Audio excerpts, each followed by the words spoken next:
What's going on, everyone, and welcome to my BMW M4.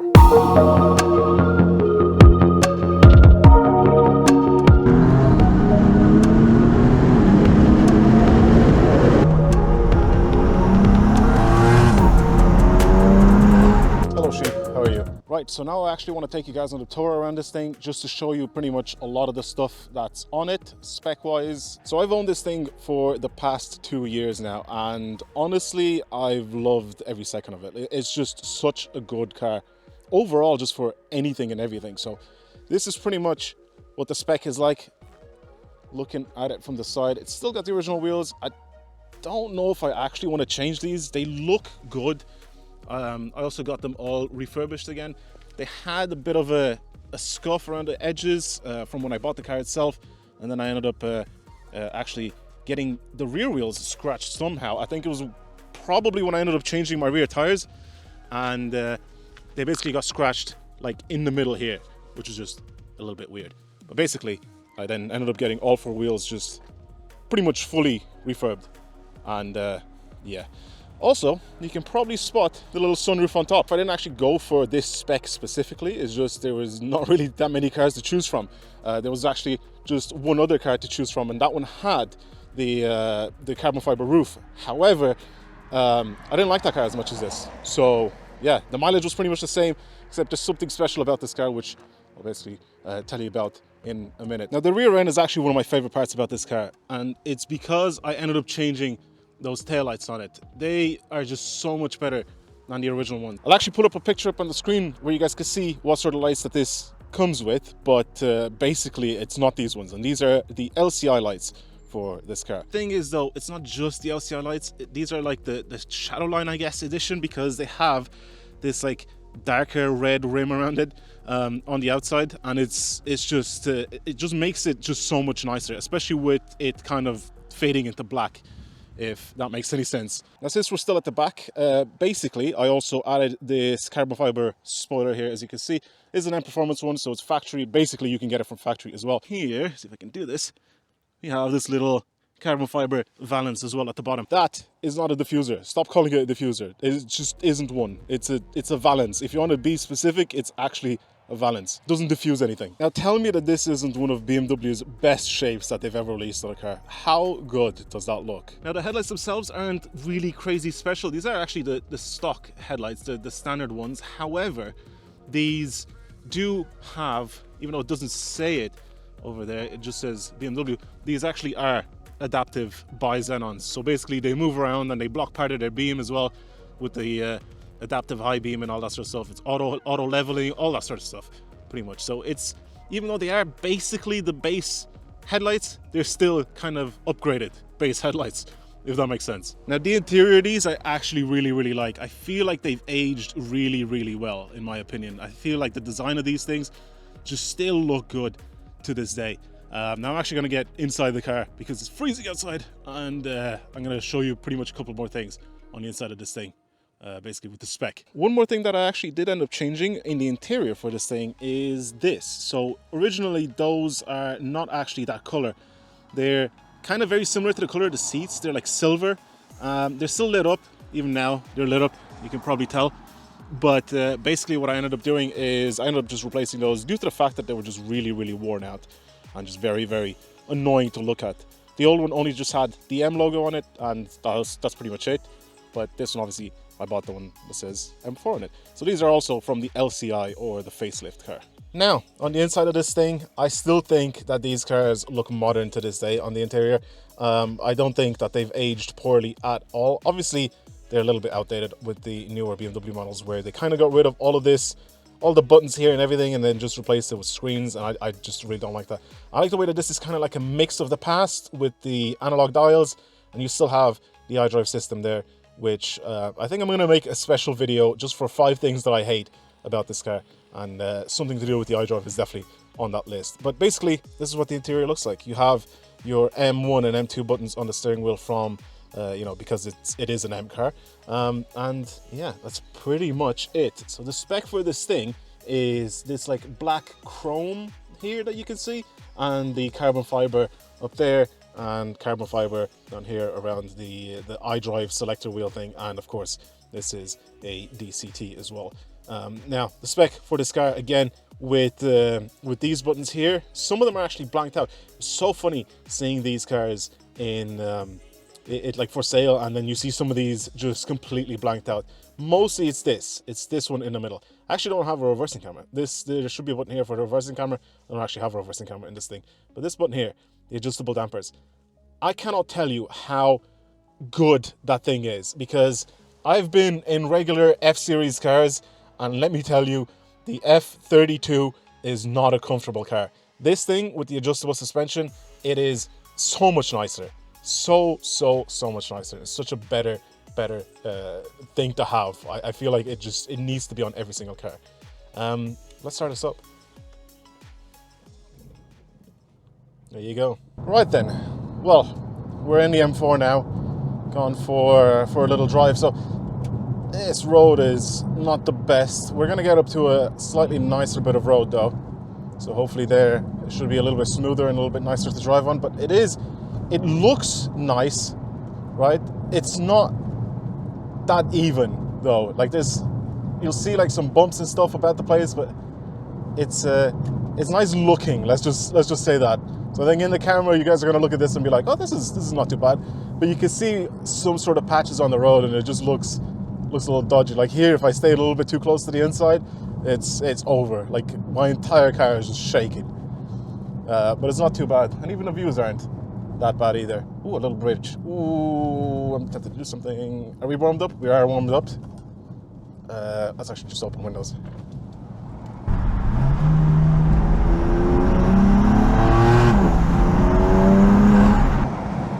Nice. Very nice. Very nice. It's a little windy, I think, though, but very nice.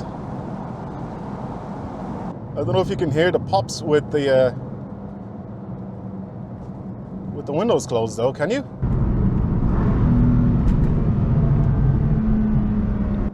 Maybe a little bit. Maybe a little bit. Hello, sheep. How are you? Move to the right. Let's see what we're doing here. Any traffic? No, we're good.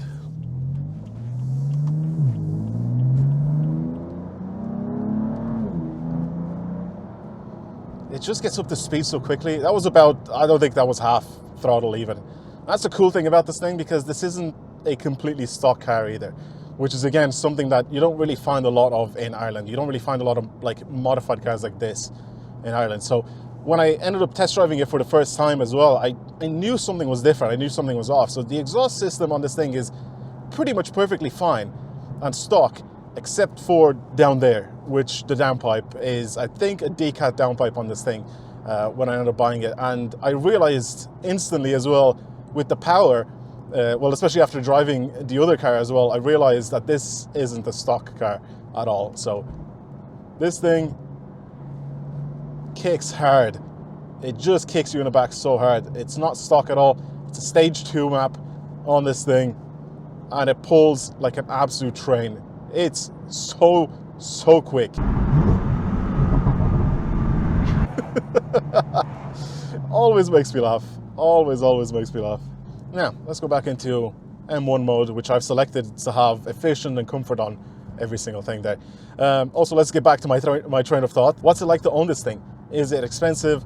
You know, all that sort of stuff. So in Ireland, of course, it's expensive to own a car like this.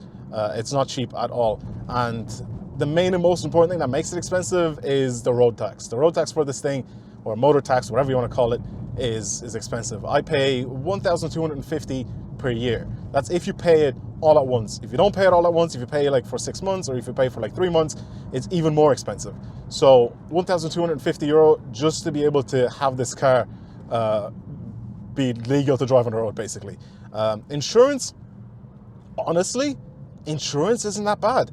Initially, I thought it was going to be a lot worse as well. When I started looking at some of these cars, what I actually wanted to buy was an M2, but ended up buying an M4 instead, right? I don't know how I managed to get onto that, but I just saw that these were kind of cheaper, because the M2, I think the only ones that I've been seeing were kind of later-ish models. They weren't like the first generation models that were for sale at the time when I was looking at cars. And basically, I was like, oh, M4, let's just buy one of these.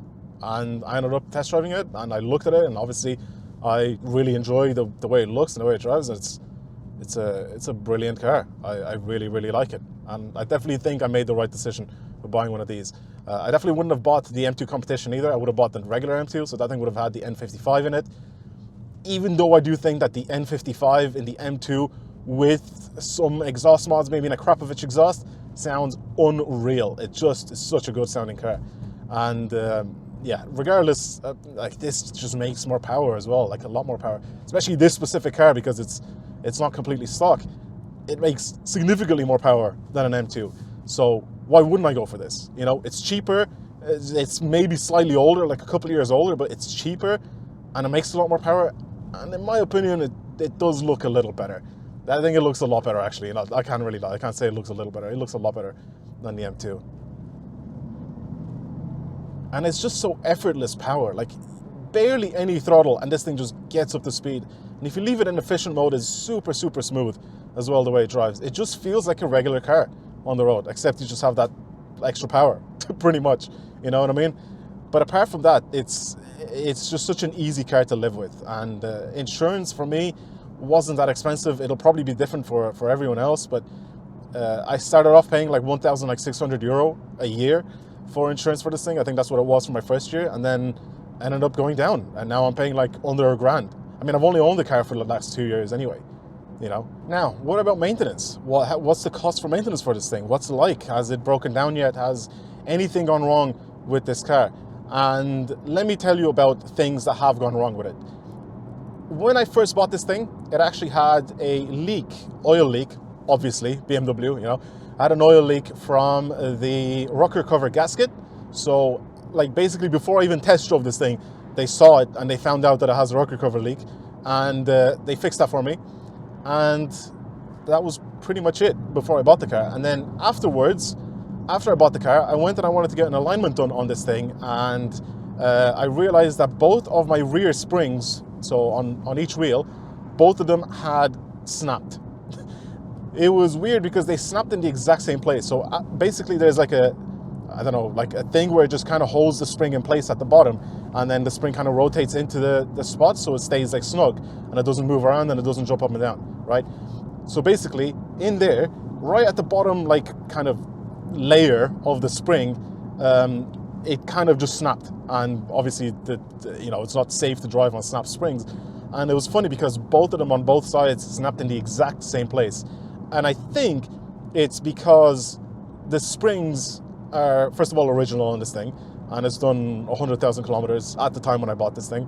And obviously because of the car squatting, I think it probably ended up snapping the springs. So it either squatted and hit something or whatever it was, and I think that's how they ended up going. But yeah, afterwards, I kind of serviced this thing pretty much every single year since I bought it. So I brought it to a service, I think, 2 times so far. First one was a little bit more expensive because I had to get the spark plugs replaced on this thing. So 6 spark plugs had to go, and that was kind of half the amount or half the cost of the service. Literally just went to get that done. And I think the very first service was about $1,000, something like that, like 900 and something euro. It was around $1,000, let's just put it that way. And then the second service, which I had last year, was only filters and oil, and that's pretty much it. And that costs about the same as what my 5 Series cost before this thing, which was a 520D, and that costs, well, like 400 quid, about 300 and something euro, and that was pretty much the same thing with this car.